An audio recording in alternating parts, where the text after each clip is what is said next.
Chapter 8. Necessity of Family Discipline. The state of many in blank is truly alarming, especially in this the case with the majority of the youth. Families have moved to the place with the understanding that they were not to burden the church, but to be a help to it. With a considerable number, the result has been quite the contrary. The neglect of parents to properly discipline their children has been a fruitful source of evil in many families. The youth have not been restrained as they should have been. Parents have neglected to follow the directions of the Word of God in this matter, and the children have taken the reins of government into their own hands.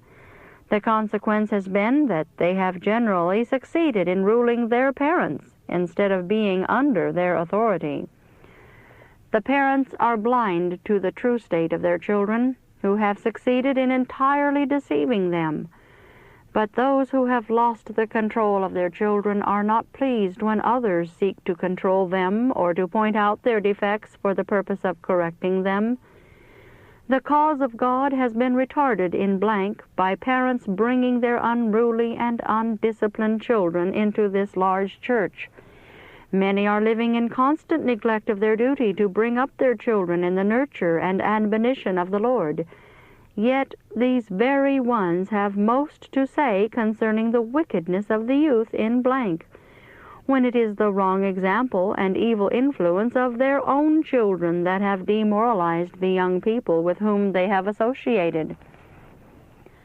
Such families have brought upon this church its heaviest burdens.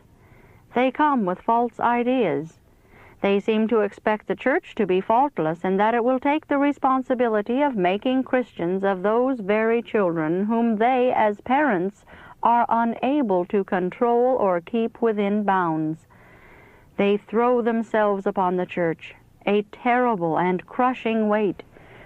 They might be a help if they would yield their selfishness and strive to honor God and to repair the mistakes they made in their lives, but they do no such thing. They hold themselves aloof, ready to criticize the lack of spirituality in the church, whose greatest calamity is that it numbers among its members too many like themselves, dead weights, persons whose hearts and lives are unconsecrated, and whose course is all wrong. The institutions located at blank have carried along too many diseased and lifeless bodies for their own prosperity and spiritual vitality.